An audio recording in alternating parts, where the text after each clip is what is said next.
Thanks, Paul. Hello, everyone. My name is Lamar Moore, executive chef and restaurateur here. And tonight we're going to be making one of my all-time favorites, Thanksgiving feast at my house. But before we get started, I'm going to wash my hands, make sure it's nice and sanitized here. And then we're going to jump right into it. One of my favorite things about Thanksgiving is obviously making turkey at my home. And we're going to do turkey a little bit different in my house. So today I know everyone wants to eat a little bit healthier to a degree. So instead of frying a turkey, we're going to fry it, or we're going to fry it in an air fryer. So let's get started. So because I'm here and I'm not at home with my family right now, a lot of families don't have a large family. We're cooking for a little bit smaller family. So I have a 1 pound turkey breast here. This is a Genio turkey breast, nice and lean, very flavorful. And we're gonna season it up. Most chefs brine it, and brining what it does is add a little bit of vinegar, a little bit of salt and sugar. That helps tenderize it. But with this style of turkey, the flavor profile is really, really nice, and it'll come out nice and moist. This is my own personal turkey spice. So inside here, there is some chopped sage, there is some granulated onions, some garlic, salt and pepper, touch of sugar. Sugar does help give a little nice caramelization on top of the turkey breast. And I'm gonna add just a touch of oil, not too much. Again, we're going in the air fryer, so in the air fryer is to help eliminate as much of the oil as possible and to also give some extra flavor. So we're gonna season, we call it coast to coast. The reason why I put the oil in there, what it does is gonna help nice rub on the turkey breast. Turkey breast, I know most people don't like turkey breast because it becomes, because of its lean texture and flavor, it tends to dry out. But that's the reason why I'm using the air fryer. With the air fryer, it's gonna allow some moisture in there. And per pound, this should take roughly an hour and a half, 2 hours. So what this also does, cuts down on the time when most, during the holidays and during turkey time is what we call it. You're cooking turkeys for almost 15, 16 hours. So we're gonna give that a nice little vigorous rub. Also, when you're doing this, what's great is I would marinate this 24 hours in advance. What it does, it allows the flavors to seep and makes it nice and moist and flavorful. And as you can see, the turkey is seasoned all the way around. Okay, gonna wash our hands again.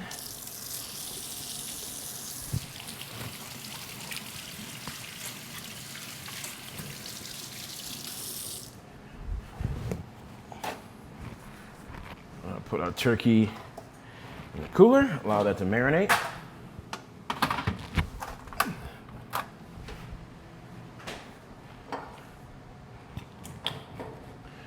Take away our oil. And we're going to sanitize our area down from all our raw turkey.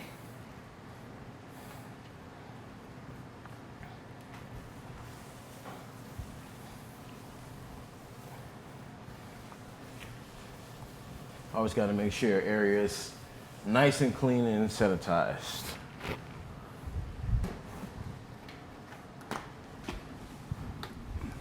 Wash our hands one more time.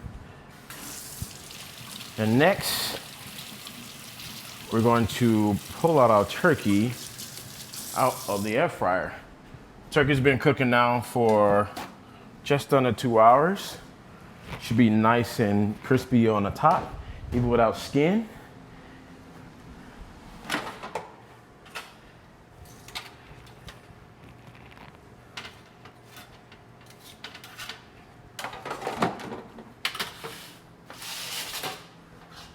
Which is exactly what we have here. Now, also with the turkey, you'll notice I started with the breast about this big and then had a little bit of shrinkage in there. So you lose about 30% yield on there. We're gonna allow this turkey breast to rest a little bit. And allow it to rest, you allow the juices to continue to redistribute. You don't wanna slice right into it, all of the natural juices will fall out of the bottom. I've also taken some of the juices that are left over from the bottom of the air fryer and I use it to make turkey gravy. So here on our turkey gravy, The drippings from the turkey. There is mirepoix, so carrots, onions, celery cooked down. A little bit of bone broth, not chicken stock, but bone broth for me adds a little bit more flavor. And a little bit of salt and pepper. One of my favorite side dishes to accompany our turkey dinner, and also just in general, is to make mashed potatoes. With my mashed potatoes, I like Yukon Gold potatoes. With Yukon Golds, they have a lot more flavor, and they're nice and buttery. So we've taken our potatoes, I've quartered them, I peeled them, quartered them. They've been boiling for a little bit under 30 minutes, a little bit of salt in there. We're gonna strain them.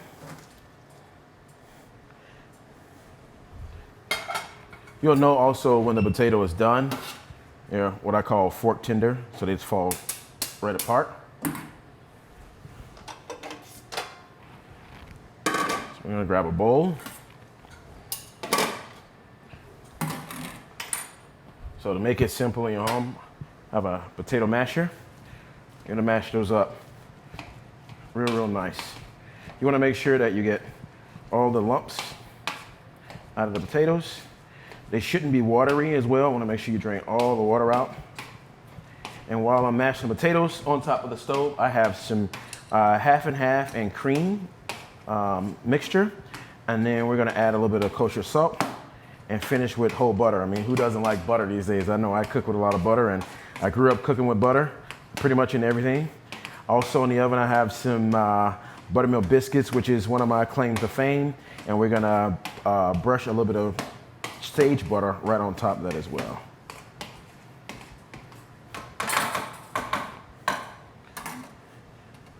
So once that's all mashed, which as you can see is no lumps. It's gonna go right back in the pot. Using a larger pot this time.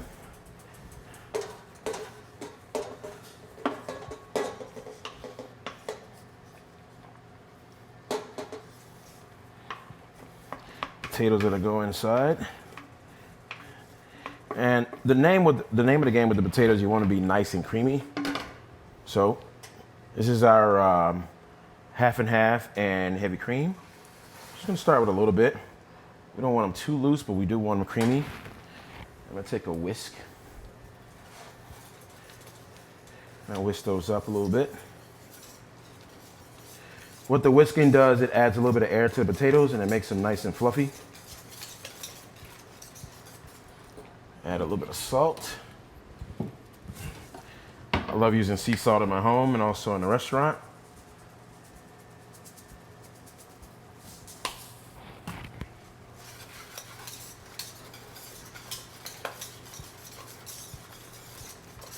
Also have the fire on low here. That's keeping the potatoes nice and warm too. As I'm adding warm cream and also half and half. It needs a touch more.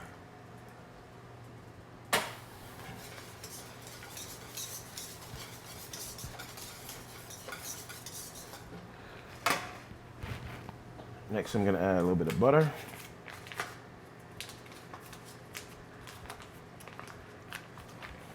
Also, this butter is unsalted. It's about a quarter of a stick. Cold butter.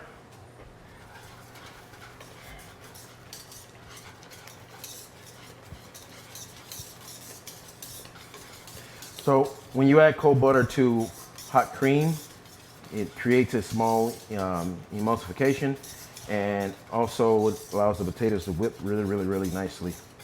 And again, you want your potatoes to be nice and creamy. I mean, I grew up, who doesn't want creamy potatoes? I know I do. Gonna give that a little taste. A tad bit more salt, but it's nice and buttery.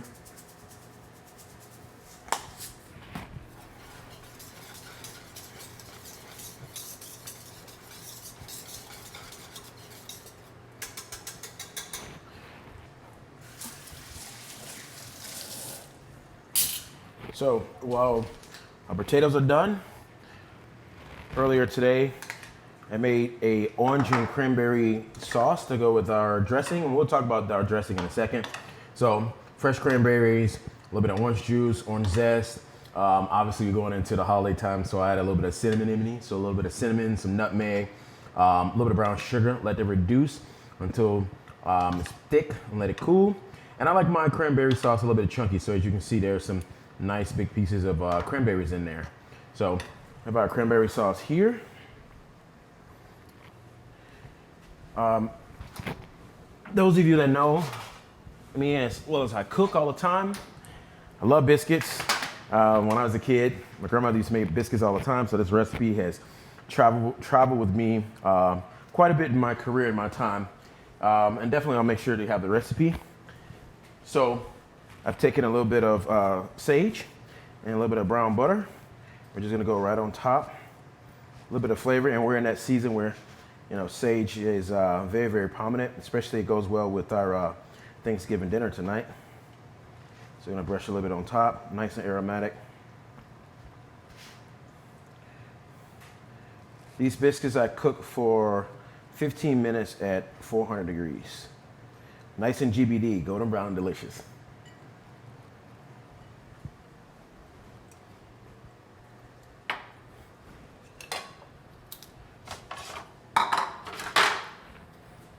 And who doesn't love biscuits during this time of year or in general? So we're gonna place those in a little bread bowl. Our biscuits there.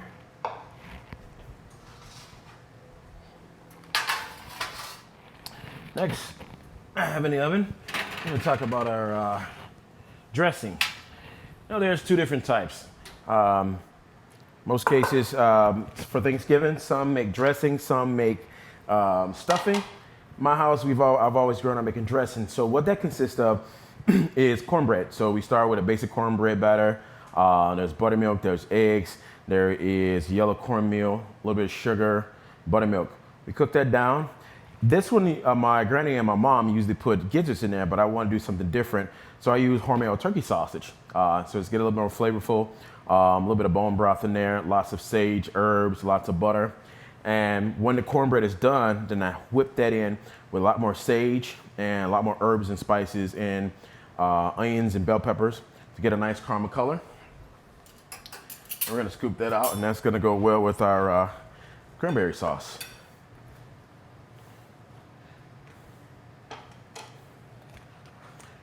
So, and what I like is very versatile. You get a little bit of crunch on the top, and it's a little bit of soft in the middle too. And I know my mom, she loves like the little crispy texture on the bottom. All right.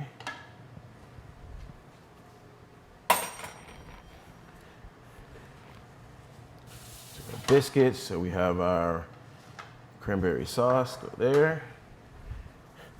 Obviously, we talked about those mashed potatoes. Mashed potatoes are done.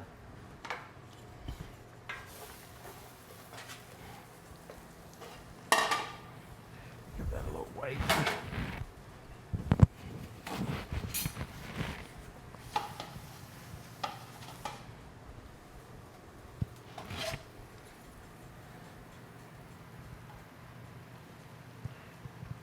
And that's what I'm talking about. The potatoes should sit up nice, just from being whipped with the cream, a little bit of butter.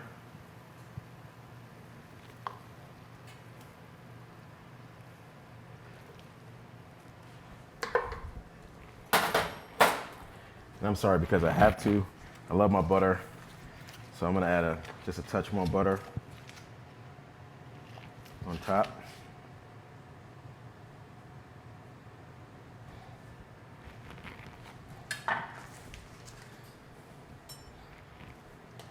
Mashed.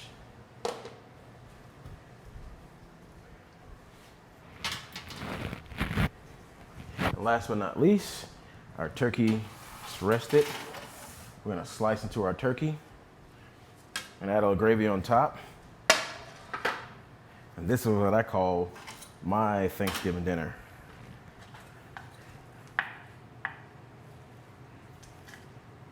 Oh yeah.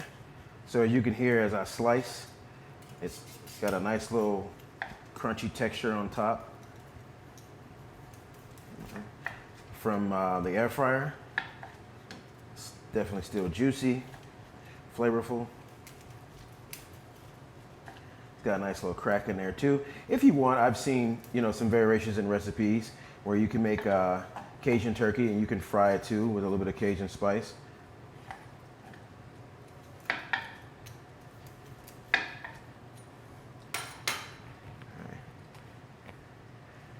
Go here with our slices.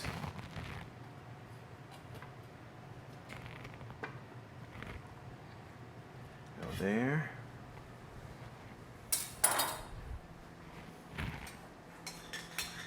And we have our nice turkey gravy.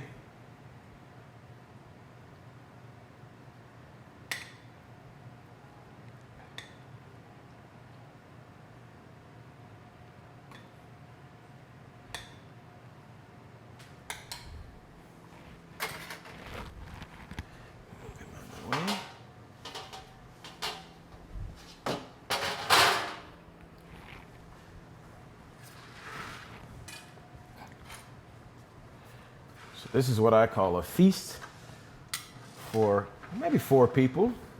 This is Thanksgiving in my home. Very simple, very easy recipes. I'm all about simple food done well. And welcome and thank you for joining me at my home. And this is my Thanksgiving meal brought to you by Hormel. Thank you guys so much for joining us tonight. And also thank you for all the local workers that have been working diligently during this hard time and all of us in America. And happy holidays, and back to you, Paul.